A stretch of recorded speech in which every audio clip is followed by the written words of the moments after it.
पलटी कुमार की तरह टोपीबाज इन्फ्लुएंसर भी इस वक्त कल्कि के खिलाफ और प्रभास के खिलाफ फुल ऑन नेगेटिविटी करने में लग गया है। क्या कल्कि जैसी मेगा ब्लॉकबस्टर को ब्लॉकबस्टर भी कहने से कतरा रहे हैं बॉलीवुड के सो कॉल्ड क्रिटिक्स? और क्या इस वक्त पर बाय वन गेट वन के ऑफर्स लगाने के बावजूद भी बॉलीवुड की फिल्मों को कोई पिकअप नहीं मिल रहा है? सब कुछ बताती हूँ आपको इस वीडियो में। वीडियो को अंत तक जरूर देखिए, चैनल को कीजिएगा सब्सक्राइब। सबसे पहले हम लोग बात करेंगे, भाई साहब मार्केट में नया नया आता रहता है, नए नए इन्फ्लुएंसर आते रहते हैं, लेकिन ये एक ऐसे इन्फ्लुएंसर हैं जिनका नाम मैंने रखा है टोपीबाज। और क्यों रखा है? क्योंकि ये टोपी पहनकर बैठे रहते हैं। अब मैं आपको बता दूं डिस्क्लेमर, यहाँ पे मैं फारिदून शहरियार साहब की बात नहीं कर रही हूँ, वो काफी बहुत पुराने इस फील्ड में है, मैं उनकी बहुत इज्जत करती हूँ, उनकी बात यहाँ पर नहीं हो रही है। यहाँ पर एक इन्फ्लुएंसर, एक यूट्यूबर की बात हो रही है जो अपने आप को इतना बड़ा इन्फ्लुएंसर, इतना बड़ा रिव्यूअर कहता है कि उसने अभी एक दिन पहले ही कल्कि की बॉक्स ऑफिस रिपोर्ट्स के ऊपर एक अपना वीडियो डाला है। और उस वीडियो को जब आप देखोगे कसम से अंदर से खून खौल जाएगा, क्योंकि उसने अपनी ही तारीफ करते हुए और अपने ही बारे में ज्यादा पुल बांधते हुए ये बात कही है कि लोग मरे जा रहे थे, लोग मुझे पागल कर दे रहे थे कि भैया बॉक्स ऑफिस के ऊपर कोई वीडियो बनाते क्यों नहीं हो, क्यों नहीं बात करते हो? ये प्रोड्यूसर फिगर में और ये जो नंबर्स में इतना डिस्क्रिपेंसी आ रही है, इन्फ्लेशन जो आ रहा है, इसके बारे में भाई कुछ बोलो वरना दुनिया खत्म हो जाएगी। मतलब ये अपने आप को ये दिखाने की कोशिश कर रहा है कि इससे बड़ा कोई इन्फ्लुएंसर नहीं है और इससे बड़े, इसके पीछे सारी दुनिया लगी पड़ी है कि भाई साहब प्लीज कुछ कीजिए, आप वीडियो बनाइए ना, नहीं तो दुनिया को पता नहीं चलेगा। तो इसके कहने के हिसाब से इसने ऐसा कुछ बताया है कि इसीलिए मैं तो बनाने भी नहीं वाला था वीडियो, लेकिन आप लोगों के इतने इंसिस्ट करने पर देखो भाई ला रहा हूं वीडियो ले आया हूं।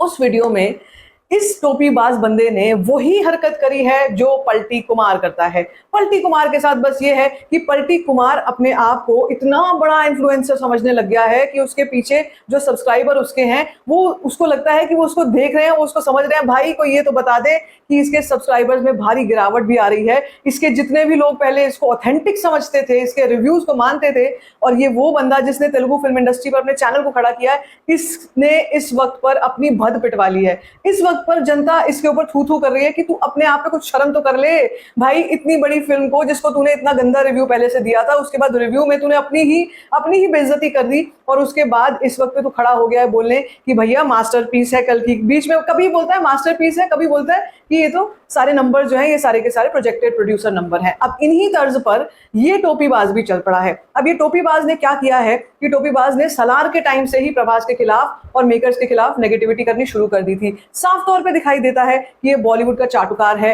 साफ तौर पर दिखाई देता है कि इसने वीडियो बनाया इस बात पर कि अगर कहीं डंकी सोलो रिलीज हो गई होती, सलार के साथ रिलीज नहीं होती, तो इसके 700 करोड़ हो गए होते। भाई तू मुझे ये बता दे, इस वक्त इसकी मैथ समझा दे, 700 करोड़ डंकी कर लेती अगर ये सोलो रिलीज हुई होती। क्यों? क्या कोई इसका रीजन है? क्या डंकी का जो कंटेंट है वो बदल जाता, डायरेक्टर बदल जाता, जो कमियां थी डायरेक्शन की वो बदल जाती? क्या वो क्लैश की वजह से हुई है? मतलब इसके दिमाग में इसको लगता है कि मैं कुछ भी बोलूंगा और लोग शायद सुनेंगे और लोगों को कुछ समझ में आ जाएगा। वाह भाई वाह, क्या बात है, इसने क्या बात बोली है इस लड़के ने। 700 करोड़ कर लेती वो तो, बस वो क्लैश में आ गई सलार के साथ, इसलिए बेचारी 420 करोड़ पर रुक गई थी। मतलब इस बंदे ने इस तरीके की बातें करनी शुरू करी। उस टाइम पर भी मैं कहती हूँ, देखिए जब जवान आई थी उस वक्त पे मैंने भी कहा था, और ये बात मैंने अपने चैनल पे भी कही, आप देख भी सकते हैं कि हम लोग बॉक्स ऑफिस ट्रैक करते थे। बॉक्स ऑफिस ट्रैक किया था कि भाई नंबर्स बहुत अच्छे थे, बहुत बड़े थे, जो सही था वो सही था। वो मैंने आपको सैकनेल के नंबर्स के हिसाब से एक एक चीज बताई। अब ये बंदा यहाँ पे कहने की कोशिश कर रहा है कि ऑथेंटिसिटी केवल और केवल बॉक्स ऑफिस इंडिया की है, सैकनेल की है मगर उतनी नहीं है। मैं यहाँ पर इस वॉर में नहीं पढ़ना चाहती हूँ, लेकिन मैं आपको ये बताना चाहती हूँ, इसके कहने के हिसाब से सलार के नंबर उस वक्त पर भी नकली थे इसके कहने के हिसाब से, और अभी कल्कि के नंबर्स भी जो है ये नकली आ रहे हैं। ये जो जितने भी साउथ बोलते हैं ये लोग, जितने भी साउथ के मेकर्स हैं, ये अपने नंबर्स को डबल ट्रिपल प्रोजेक्ट करके बताते हैं। इनका मतलब ये काम है। अपने आप के ऊपर थोड़ा सा तरस खाओ भाई, थोड़ी शर्म कर लो। अगर ऐसा होता, अगर ये बात होती कि प्रभास जैसे mega star, mega pan India star के ऊपर अगर पैसा लगाया हुआ वापस ना आता ना, तो भाई 600 करोड़ उस पर कोई नहीं लगाता। ये तो सिंपल सा लॉजिक है, इसमें तो समझने की कोई बात ही नहीं है। अगर किसी स्टार का रिटर्न ऑन इन्वेस्टमेंट पावर नहीं है, अगर उसका बॉक्स ऑफिस पुल नहीं है, तो उस पर कोई भी इकन्नी नहीं लगाएगा। 600 करोड़ की बात तो बहुत दूर है। आप इसी टोपीबाज की मैं एक और परत, अभी तो परतें खोलूंगी, परत दर परत खोलनी शुरू करती हूँ। एक और इसने बात बोली थी कि भाई साहब बड़े मियाँ छोटे मियाँ क्या मास्टरपीस, क्या मासी फिल्म देख के आया हूं मैं, इस फिल्म के जैसी कोई फिल्म नहीं। आप इमेजिन कर सकते हैं कितना बड़ा समोसा होगा यार ये, जो इस फिल्म के ऊपर जिसमें इतनी हिम्मत है कि आके जिसने वीडियो बनाकर ऐसी बात बोली है, लोगों को इस तरीके से बहकाया है और गुमराह किया है कि बड़े मियाँ छोटे मियाँ देख के आओ, तुमने ऐसी फिल्म नहीं देखी होगी। क्या आप इमेजिन कर सकते हैं कि जब इस समोसे को समोसा नहीं मिला होगा टोपीबाज को, कि टोपी में 4 समोसे नहीं रखे होंगे कल्कि के मेकर्स ने, तो इसके अंदर क्या तिलमिलाहट मची होगी, क्या हुआ होगा? क्योंकि इसको ऐसा लग रहा है कि ये जो कलेक्शंस बता रहे हैं, ये जो नंबर्स आ रहे हैं, भाई ये तो सच हो ही नहीं सकते। अगर ये सच हो रहे हैं, मुझे कोई समोसा क्यों नहीं दे रहा है भाई? समोसा तो मिलना चाहिए मुझे तो चटनी के साथ खाना है समोसा। लेकिन इस बंदे को क्या, मैं कहती हूँ कल्कि को तो किसी भी समोसे की जरूरत है ही नहीं। वो तो एक ऑर्गेनिक कंटेंट है और ऑर्गेनिकली लोगों ने पसंद किया है। लेकिन कल परसों के वीडियो में इसने क्या बोला है, मतलब मुझे कहने लगा कि मतलब मुझे इसका कंटेंट जो है वो ठीक लगा, बाकी फिल्मों से बेटर लगा। एक बार मैं ये पूछना चाहती हूँ, कभी ढंग से एक तस्वीर भी खींच नहीं आई है किसी को इनमें से? एक तस्वीर तक के खींच नहीं सकते, अपने वीडियो खुद के ठीक से बना नहीं सकते हैं। जिसने इतनी बड़ी फिल्म बनाई है नाग अश्विन ने, वो एक एक चीज, एक एक फ्रेम, एक एक कहानी, एक एक डायलॉग सोच समझ के की गई फिल्म को मतलब समोसा बता रहा है कि मुझे ठीक लगी, मतलब मजा नहीं आया। मियाँ जी को मजा नहीं आया, इनको ये कहते हैं कि ऐसा कुछ हुआ। तो उसके बाद भी खैर चलो, सबकी सब्जेक्टिव चॉइस है, उसको पसंद नहीं आई, हो सकता है उसको किल पसंद आई हो सकता है उसको बैड न्यूज अच्छी लगे, हो सकता है उसको जुग जुग जियो अच्छी लगी हो, या ब्रह्मास्त्र अच्छी लगी हो, उसमें अस्त्रवर्ष देख के पगला गया हो, ऐसा हो सकता है। ऐसे भी लोग हैं जो बेचारे बहुत दिमागी तौर पर अलग ही, जिनका लेवल अलग ही टाइप का है। तो अब यहाँ पर इसने ये करना शुरू किया कि इसने बताना शुरू किया कि भाई इतना जो डिफरेंस आ रहा है, यानी कि सैकनिल अगर 880 करोड़ बता रहा है और मेकर्स ने 900 करोड़ का पोस्टर शेयर कर दिया था, अब 1000 करोड़ का पोस्टर आ रहा है, तो भाई ये तो सब गोलमाल है। तो मैं इसी से मैं ये पूछना चाहती हूँ यहाँ पर कि ब्रह्मास्त्र के टाइम पर बताओ क्या हुआ था। ब्रह्मास्त्र के टाइम पर नंबर्स में उछाल दिखाना, नंबर्स में ही क्या, सिनेमा घरों में भरे हुए सिनेमा घर दिखाना, वहां जाकर देखते हैं तो बंदा ना परिंदा। उस वक्त पर कॉर्पोरेट बुकिंग जो हुई थी, वो सब के बारे में इनका क्या कहना है, अब मैं बताती हूँ उस सब पर क्या कहेंगे। उस सब पर टोपी कुमार ये कहेंगे, टोपीबाज ये कहेंगे कि भाई साहब ऐसा कुछ नहीं था, आपको नहीं पता, पठान जवान ऐसी फिल्में थी जो कि सच में ऑर्गेनिकली लोगों को पसंद आई थी। नंबर्स भाई मतलब थोड़ा बहुत डिफरेंस, इन्होंने यही बात बोली है, थोड़ा बहुत डिफरेंस होता है, चलता है, लेकिन इतना बड़ा डिफरेंस कैसे आ रहा है, इतने सारे नंबर्स में चेंज कैसे आ रहा है? तो पहले जरा इसका जवाब दो कि ब्रह्मास्त्र में नंबर्स के टाइम पर इतना बड़ा मेजर चेंज क्यों आया था। उस फिल्म, वो तो फिल्म अपने आप में ही डिजास्टर थी, जिसको तुमने बढ़के मार मार के बताया था कि ये फिल्म जैसी कोई फिल्म नहीं है। बड़े मियाँ छोटे मियाँ के टाइम पे क्या हुआ था वो तो बहुत दूर की बात है, अभी के टाइम पर क्या हुआ था इसके नंबर्स के बारे में बात करो। अब उसी के साथ साथ किल के बारे में बात करो, जिसे मास्टरपीस बोल रहे हो, और किल के साथ ही हम बात करेंगे उसी माफिया नेक्सस के बारे में जो इन्हीं सभी गतिविधियों के पीछे है, जिनका हाथ इस सब के पीछे है, जो केवल ये देखते हैं कि फिल्म हमारी कैसी भी हो, कंटेंट इसमें कुछ भी नग्नता हो, इसमें कुछ भी उल्टा सीधा हो, कोई भी मर्डर्स हो, 46 मर्डर्स हो, एक ट्रेन में एक रात में 46 मर्डर हो, चलता है भाई।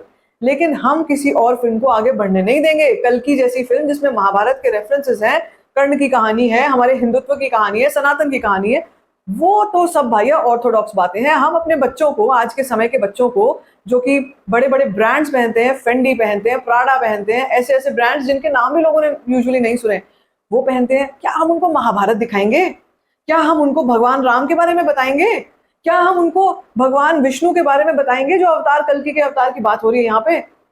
ना ना ना, हम भगवान हनुमान के बारे में बताएंगे? वो तो मद्रासी फिल्में हैं, वो तो साउथ की फिल्में हैं, क्या है उनमें ऐसा? हम दिखाएंगे किल, हम दिखाएंगे किल के साथ साथ बैड न्यूज में हम दिखाएंगे बेड सीन्स कैसे करते हैं। हम ये बताएंगे कि कम उम्र में या शादी से पहले किस तरीके से मतलब मुकाले किए जाते हैं, ये सिखाएंगे हम अपने घर के लोगों को, अपने बच्चों को। तब मजा आएगा, तब कहे जाएंगे कि भैया मतलब बड़ी हाई फाई सोसाइटी है, बड़े मॉडर्न लोग हैं। ये इस तरीके की मानसिकता जो है, इसी को इंजेक्ट किया जा रहा है। आपने कौन से ऐसे लोग देखे हैं बॉलीवुड में जो पार्टियां करके लेट नाइट से चलो वापस आते भी हैं, पार्टियों में होता भी है, लेकिन 19-20 साल के बच्चे जो अभी मतलब जिनको शायद कुछ पता नहीं दुनियादारी का, वो अपने पैरों पर खड़े नहीं हो रहे, लड़खड़ा रहे हैं, ऐसे ऐसे कांप रहे हैं उनके पैर, मीडिया को देखकर बाल बाल ठीक कर रहे हैं, थोड़े अपने कपड़े वपड़े ठीक कर रहे हैं मीडिया को देखकर, और आंखें आंखें ऐसे कर रहे हैं। आप सोचिए ना कि ये कहाँ जा रहे हैं ये लोग, और ये कहाँ भेजना चाहते हैं हमारी जनरेशन्स को। हमारे लोगों को। वहीं देखो, हर जगह पर हर कल्चर है, मैं बोलती हूँ, लेकिन जब भी साउथ की फिल्मों के कल्चर्स की बात करती हूँ, साउथ के लोगों की बात करती हूँ, जो लोग बोलते हैं नेपोटिज्म तो वहां भी है, बिल्कुल है। लेकिन आपने कौन सा ऐसा साउथ का एक्टर देखा जो कभी मंदिर में गया हो जूते पहन के? आपने कौन से ऐसे साउथ के एक्टर को देखा जो इस तरीके से, जिनके बच्चे रेप पार्टीज में से निकल निकल के आ रहे हैं, जिनको अपने होश का खबर नहीं, समय का खबर नहीं, किसके साथ बैठ के जा रहे हैं गाड़ी में उसका खबर नहीं, किसकी गाड़ी में किसके घर जा रहे हैं उसका होश नहीं? आप सोचिए कितना स्केरी हो सकता है। और यही सब फिल्मों के थ्रू हमारी सोसाइटी में डाला जा रहा है। मैं पहले भी बोल रही थी, मैं अब भी बोल रही हूँ। मतलब पश्चिमी होना कोई बहुत बड़ा गुनाह नहीं है, लेकिन वो लोग क्या ले गए? हमारा योग ले गए, हमारा जो हमारे पास इतने उपकरण थे, भारत हर चीज में रिच था, वो ले गए, हमारे संस्कार ले गए, हमारी आदतें ले गए। अब एक ही चीज बची है जिस पर उनकी नजर है, वो है हमारे परिवार। ये परिवार ही हैं केवल जो बच सकते हैं, किसी तरीके से बचाए जा सकते हैं। सिनेमा के इन्फ्लुएंस के थ्रू भी अगर बचाए जा सकते हैं तो हमें कोशिश करनी चाहिए कि हम ऐसे सिनेमा को प्रमोट करें, हम ऐसी चीज़ों को देखें और दिखाएं जो हमारी फैमिलीज के लिए हेल्प करें। ये नहीं कि एक ट्रेन में 46 मर्डर करके दिखाएं। अब फिर से संदीप रेड्डी वांगा के रेफरेंस पर जाते हैं, फिर से बोलते हैं इसी बारे में, एनिमल के बारे में फिर से बात करते हैं। उस इंसान का जीना मुश्किल कर दिया था इन समोसों ने। दो जो हैं ऐसे जिनको मैं मुंह बोली माँ बेटी बोलती हूँ, उन्होंने तो इस बंदे का जीना मुश्किल कर रखा था कि जैसे फिल्म आए या उसके आगे पीछे इनको तो उल्टियां, बता रहे वॉमिटिंग हो रही थी इनको एनिमल को देखकर, एनिमल फिल्म को देखकर। और ये वही लोग हैं जो किल को मास्टरपीस बता सकते हैं, जो बैड न्यूज को बहुत बढ़िया फिल्म बता सकते हैं, जिसमें गाने में ही उस लड़की ने तो हर हद पार कर रखी है, एक सिर्फ सॉन्ग में। तो आप सोचिए फिल्म में क्या होगा। आप सोचिए कि ये एक्टर्स को एक्सप्लॉइट कैसे करते हैं, फीमेल एक्टर्स को। अब एक फिल्म में उसने एनिमल में अगर हुआ, उस सीन को देखा गया, वो सीन एक फिल्म का पार्ट था कहानी का, और उसमें और भी चीजें थी कहानी की, वो दिखाया गया था। तो यहाँ पर उसको सिर्फ और सिर्फ बॉलीवुड ने ये बोला कि जब तक तुम अपने कपड़े नहीं उतारोगी तब तक तुम्हें फिल्मों में काम नहीं मिलेगा। तो उसको क्या करना पड़ा? उसको उतारने पड़े। ये उसकी चॉइस थी, उसको उतारने पड़े अपने कपड़े और उसको काम लेना पड़ा, और उसने काम लिया है। अब मैं आपको राइटिंग में दे सकती हूँ, तृप्ति डिमरी की आने वाली हर फिल्म में वो बेड सीन्स देगी और दे रही है। और ये मैं किसी की मॉरल पुलिसिंग नहीं कर रही, I am nobody to do any moral policing of anybody, they have their own right and choice, but look at the exploitation that Bollywood does. अच्छे खासे कोई एक्टर को वो लड़की ने कला जैसी फिल्म भी करी है, लेकिन उसको उसके बाद काम नहीं मिला। उसको काम तब मिला जब लोगों ने देखा कि संदीप रेड्डी वांगा की फिल्म में अच्छा इसने ऐसा कुछ किया था रणबीर कपूर के साथ, तो भाई यही बढ़िया है, यही कराना चाहिए, तो इसी के लिए बनी है। और उसने वही चूज किया, इजी मनी का रास्ता, आसान रास्ता, शॉर्टकट। लेकिन शॉर्टकट का हमेशा डेड एंड आता है। और मैं अपने मुंह से कुछ नहीं बोलती, मैं तो कहती हूँ हर इंसान को प्रॉस्पर करना चाहिए, हर इंसान आगे बढ़े, वो आगे बढ़े, लेकिन बॉलीवुड आगे नहीं बढ़ेगा। बॉलीवुड का कंटेंट यही रहने वाला है, कुएं के मेंढक की तरह रहने वाले हैं, ये आगे नहीं बढ़ने देना चाहते हैं। और इसी मुहिम में अब समोसे जो हैं, जो नामी गिरामी समोसे भी हैं, नामी गिरामी चलो समोसा नहीं बोलूंगी, क्रिटिक्स भी जो हैं, वो इस वक्त पर इस फिल्म को, कल्कि को ब्लॉकबस्टर कहने से कतरा रहे हैं। भाई ब्लॉकबस्टर नहीं है ये फिल्म। ये फिल्म अगर मुझे बताओ किसी बॉलीवुड फिल्म मेकर की फिल्म होती, तो क्या अगर मैं कहती हूँ वो 880 करोड़ भी अगर आया होता, फॉर एग्जाम्पल अगर 880 करोड़ भी आया होता, तो क्या ये उसको ब्लॉकबस्टर, मेगा ब्लॉकबस्टर नहीं बोलते? इस वक्त पर ये लोग उस फिल्म को बोल रहे हैं सुपरहिट, ये सुपरहिट है। भाई ये सुपरहिट है, तो तुम्हारे हिसाब से ब्लॉकबस्टर क्या है? तुम्हारे हिसाब से ब्लॉकबस्टर है किल, जिसने 10 करोड़ कमाया है। वो क्यों है ब्लॉकबस्टर? क्योंकि वो नेक्सस माफिया की फिल्म है।